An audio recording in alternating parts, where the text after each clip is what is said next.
it was our amazing planning, or blind luck, depending on your point of view, that the very next speaker that we have in the series today is Margaret Heffernan. Many of you will have seen her bio and the things that we sent out already, so we'll talk about that. But the subject of the talk for today is finding your customer and global customers, as it's done there in glorious Technicolor. And so I hope you'll be able to put your hands together and welcome our speaker this evening as we have our first look at customers. Thank you.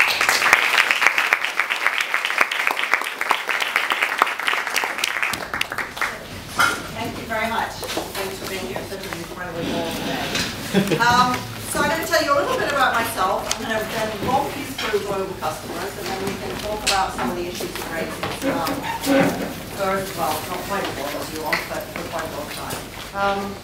So I have run 5 companies. 2 of them were here in the UK, 3 of them were in the US. The companies in the US were all technology companies. The top companies in the UK were just completely mad. I teach entrepreneurship in the US and the UK. And I teach entrepreneurship, or I like to think I teach entrepreneurship rather than business, because I think they're quite different, which isn't to say that entrepreneurship isn't about business, but I think it's very much more of a fun face for business. And one of the reasons I think it's a fun face for business is because true entrepreneurs kind of move before the research is in. I know the folks from YouGov probably don't want me to say this, but great entrepreneurs have a terrific sense of zeitgeist. They are highly in tune with their market.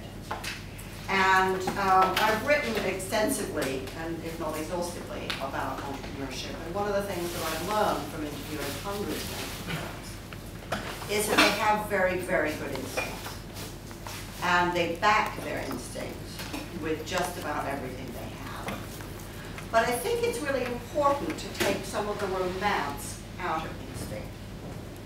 So when I look at the most successful entrepreneurs that I've worked with, what I'm really struck by is that they have one absolutely classic talent, and that's pattern recognition. They're very, very good at connecting dots. Now, what do you need for good pattern recognition?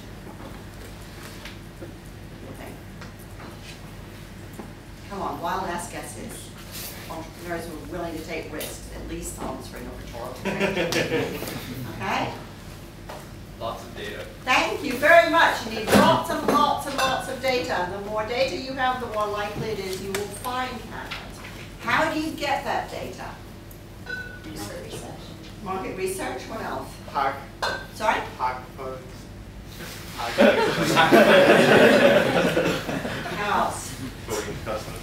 Talking to customers. How else? Having a go. Having a go, definitely. Trial and error. Yeah. Okay, the best way to collect the data is walk down the street with your eyes open. Something very, very, very few people do. When I teach entrepreneurship in the States, I actually take people out of the classroom, shock horror, and we walk down the street together and try to analyze what the heck it is we're seeing. How come lime green was such a big color last year? What was that about? What did it mean? What do long skirts, short skirts, woolly clothes, structured clothes, fluffy clothes, what do these things tell you? It all tells you something. And your job as an entrepreneur is first of all to scoop up all that data and then to filter it for the patterns. In the United States, where there's much better data than there is in the UK, women-owned businesses grow faster and in greater number than businesses on average. And they're more likely to succeed. One of the reasons for that is because women are in the market all the time. They're responsible for 85% of consumer purchases. They are almost always the customer. And because they are immersed in the market the whole time, they're picking up tons and tons of data. When you leave here today and go home, if you're smart and your antennae are on, you will pick up a ton of data. You'll pick it up from the newspaper, you'll pick it up from television, you'll pick it up from your friends, and you will constantly be asking yourself the question, what the heck does this mean? What's it telling me? One of the signal characteristics of great entrepreneurs is A, they do that all the time, and B, because they do it all the time, they know much more than the companies who are sitting waiting for the market research data to hit their desks. Because I have to tell you, as fast as YouGov can do its polls, every piece of data it generates is historical. It's yesterday's or last week's or last month's. And real entrepreneurs aren't looking at what's being, they're looking at what's going to be, what's emerging. So I like to think that entrepreneurship is really a state of mind, which sometimes generates businesses. It's a state of mind that is constantly picking up all these signals from all over the place and sifting them to see what's happening out there. And that isn't to say the economic data and all that jazz isn't important, but the picking up of signals and patterns is what puts entrepreneurs ahead. And the minute you become a big, fat, successful company, you'll stop doing that, you'll be in a limo, you'll miss everything. And then you'll wonder why the company isn't doing this, okay? So walking down the street is critical to understanding your customers. I have to tell you, women walk down the street with their eyes open. Guys don't quite so much, so you have to practice this, okay? It's very important. Constantly, so here's a contrast. In my household, if I ask my husband to go and do a chore, he'll go and do it very focused, very tactical, execution driven. If I go and do the chore, what will I do? I'll drop in and see a friend, and I'll talk to somebody on the street, and I'll notice, which shops are shutting down and which ones are moving in. That's all data collection. Okay, this very amorphous, chaotic process that we call life is also data collection. It's a really, really important habit to get into. And it's tricky because we're all taught in universities and everywhere else that you want to be strategic, you want to be focused, you want to be organized. And the danger of that, which is, it's a very good discipline for some things, but the danger of it is when you're focused, what are you also? Restricted. Sorry, restricted, exactly. So very important, focus is great for some things, it's wonderful for execution. But when you're in the creative end of a business, a lack of focus and just omnivorous data collection can be very, very important. So what do you guys think is happening out there right now? What are you noticing? It's raining a lot. It's raining a lot, yeah? And somebody said that apparently umbrellas have just gone up in price in Bridge Street Station. Okay, what else?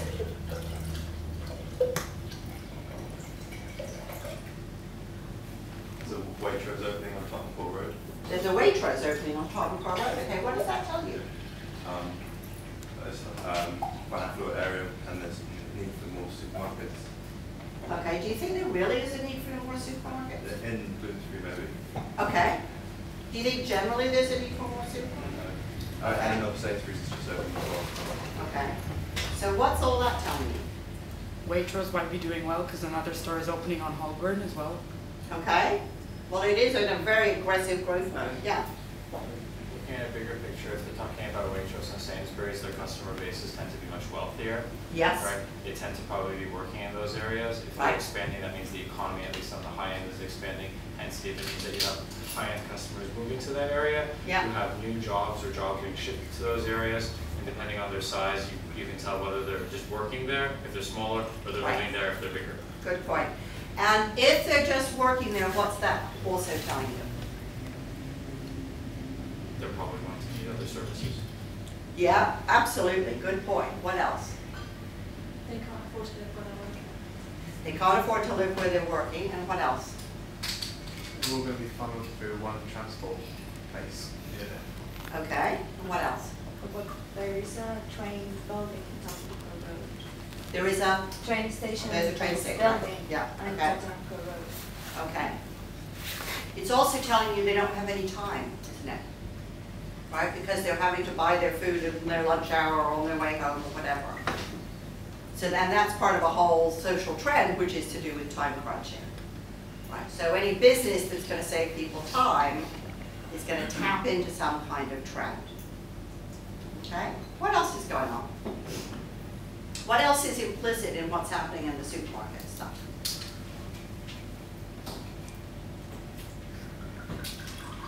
People want to be healthier. Go on.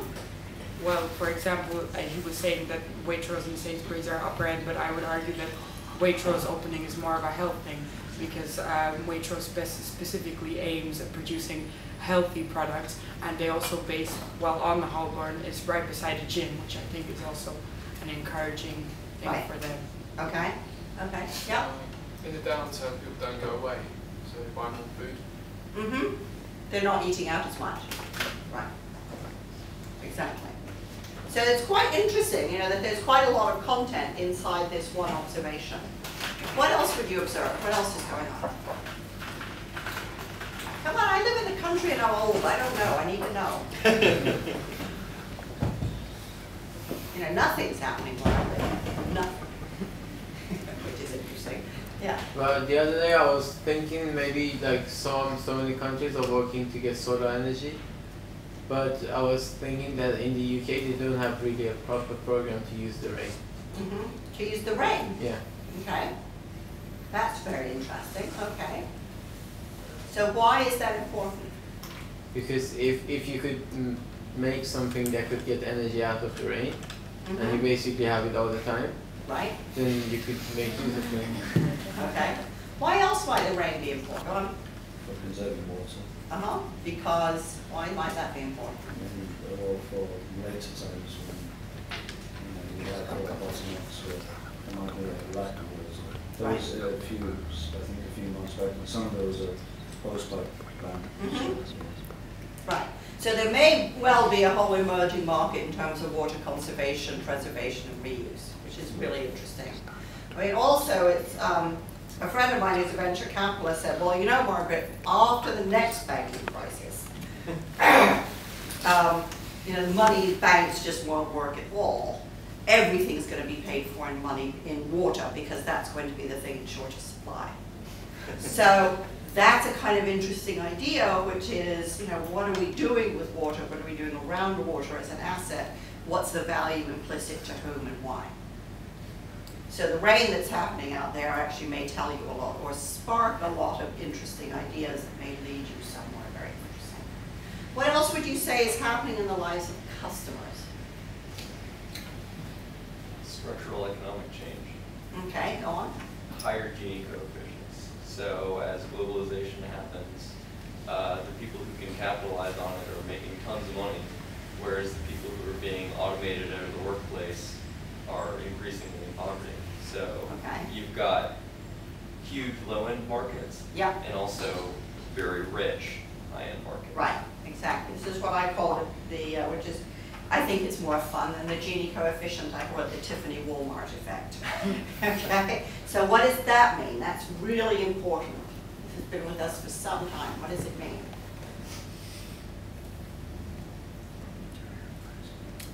Less independent regions. Because They're being pushed out of the market by bigger competitors that will lower their I wouldn't say independent. I would say if you have Tiffany up here and Walmart down here, the stuff in between is really scary. Yeah. It's really, really scary. So even in big recessions, you know, companies like Tiffany are as profitable as they've ever been. And companies like Walmart are as profitable as they've ever been. And it's pretty much all the stuff in the middle that's getting slaughtered. So what does that mean in terms of your company positioning? You want to choose either extreme. Yeah, exactly. Can you think of any companies that operate both ends? Coca-Cola. Coca-Cola. What's its high-end product? It doesn't matter. They sell to both ends. Okay, okay.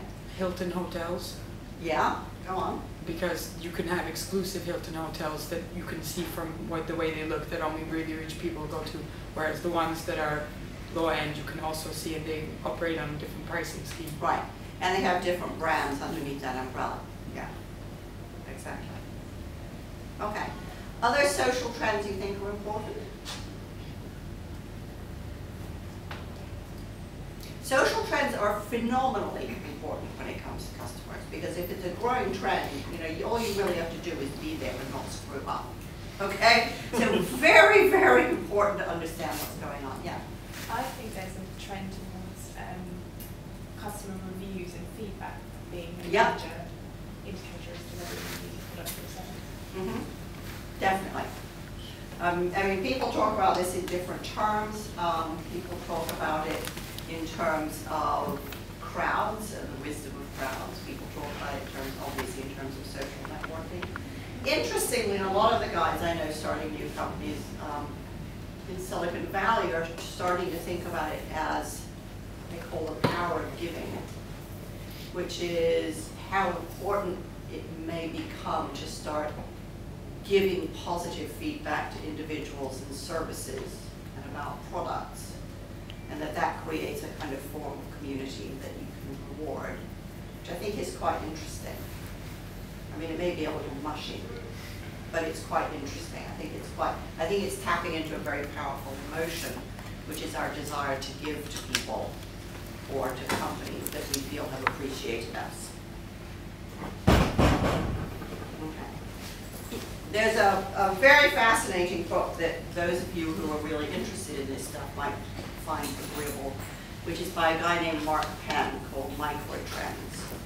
And one of the things that Penn is really good at is picking up and analyzing social trends that generate or could generate significant businesses.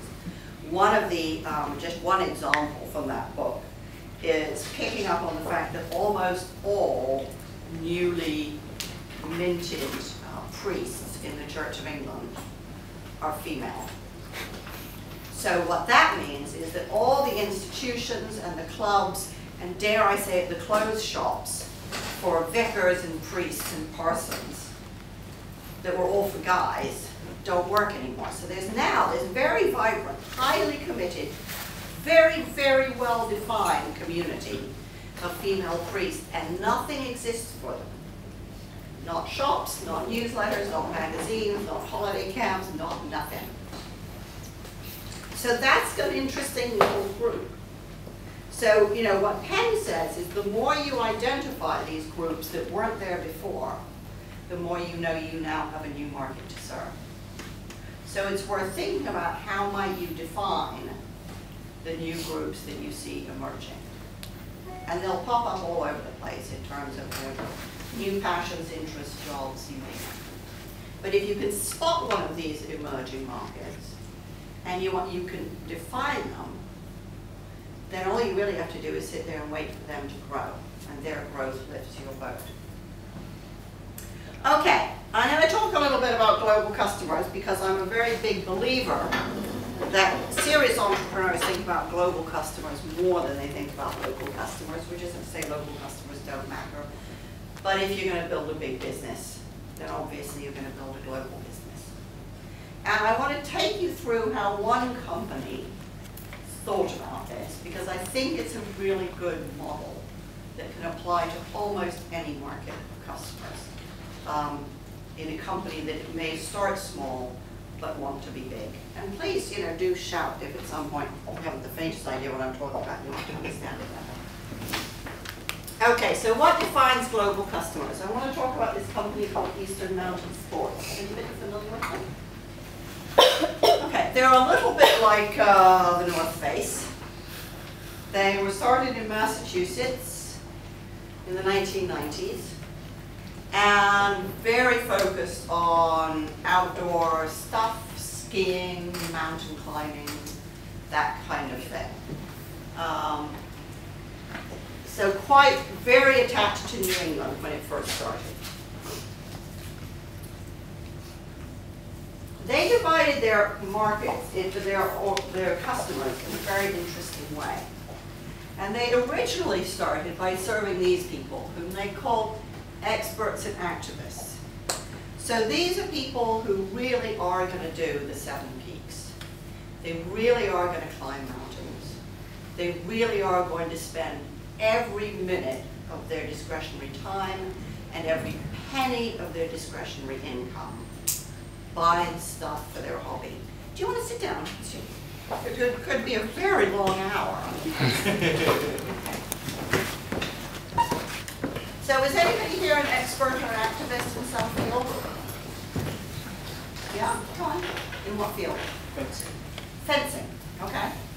So the gear you use for fencing is probably quite important to you. You spend a lot of money on it? Yeah. Irrationally large amounts of money on it? Yeah, pretty much. Yeah, exactly. Okay. So, and why do you do that? Because I spend quite a lot of time, so the time and food that you get is worth it. Okay. And my hunch is also because fencing is quite a big part of who you think you are. So if I met you at a party, how long would it take me to find out that you love fencing? I don't know. 10 minutes? Maybe. Yeah, exactly. Okay. So most people, when you meet them at a party, they'll say, what do you do? Well, I'm an accountant, I'm a lawyer, whatever. But there's always a but, which is kind of interesting. But what I really love is almost everybody has one of these things. This guy I knew in Boston who's one of the world's greatest hand surgeons. But he's not really very interested in hand surgery. What he really loves is playing the guitar. So he has this fantastic collection of vintage guitars. People hugely define themselves by the passions and hobbies that they pursue in their discretionary time. It's a very, very big part of their identity. Now, experts and activists do this to an extreme amount. So if we are looking at the experts and activists who were customers of Eastern Mountain Sport, many of these people were professional rock climbers and mountain climbers. They were the sort of people who would guide you if you decided you wanted to climb Everest. They had tremendous standing in the field of rock climbing and mountain climbing and skiing and so on. They had a real reputation and allure because they were the best in the world. And so making products for these people meant that you were making products for very, very demanding individuals, which meant they had to be good, because otherwise people wouldn't keep coming back. So one of the great glories of having customers like this is they really make you improve your game, because you can't fall them off with anything else. You also have, for Eastern Mountain Sports, what I think of as amateurs and enthusiasts. So these are people who, maybe at the weekend they'll go rock climbing, maybe on their holiday they might go to Switzerland. They'll spend a certain amount of time. They're not experts. They might dream of being experts. They might fantasize about being experts. They might read books by experts, but they are really, bankers, accountants, lawyers, hand surgeons, all those sorts of people. Okay. But, because this is, again, it's a big part of their lives, they'll buy a fair amount of stuff, and they very much like the idea that buying into this brand gives them a sort of pseudo-professional allure. And the next segment of customers that Eastern Mountain Sports serve are the people I call the wannabes and the never-wills. I'm in this group. Okay? I would love to think that one day I'm going to climb a mountain.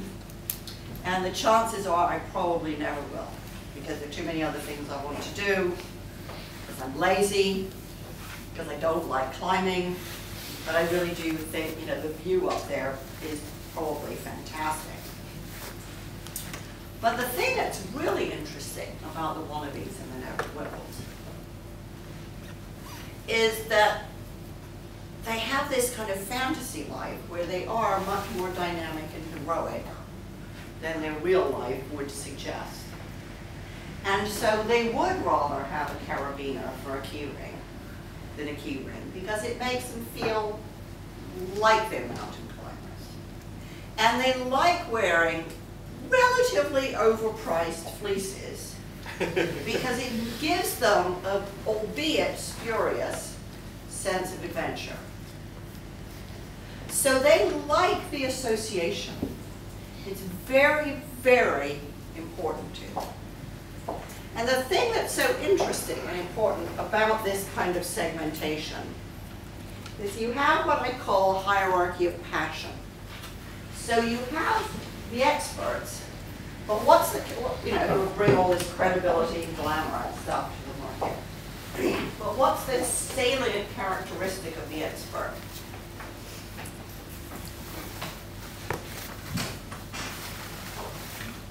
Why can't the whole business be based on these people? They're able to discern the quality of the products, so how we do it. Yeah, so they're really, really critical. What else? There are very few of them. If you serve that market alone, you have a niche business, it might be a good lifestyle, it's definitely cool, but it's very tiny. Very, very tiny. When you add the enthusiastic amateurs, now you're getting some scale. So these people are buying more. They may not spend as much per item, but they're going to spend a little bit more, and they like spending. This is their hobby. It gives them a sense of sort of proxy adventure, and there are more of them.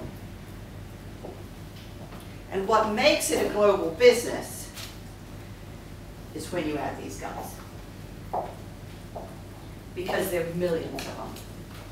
You can see them walking down the street today. All these people with North Face jackets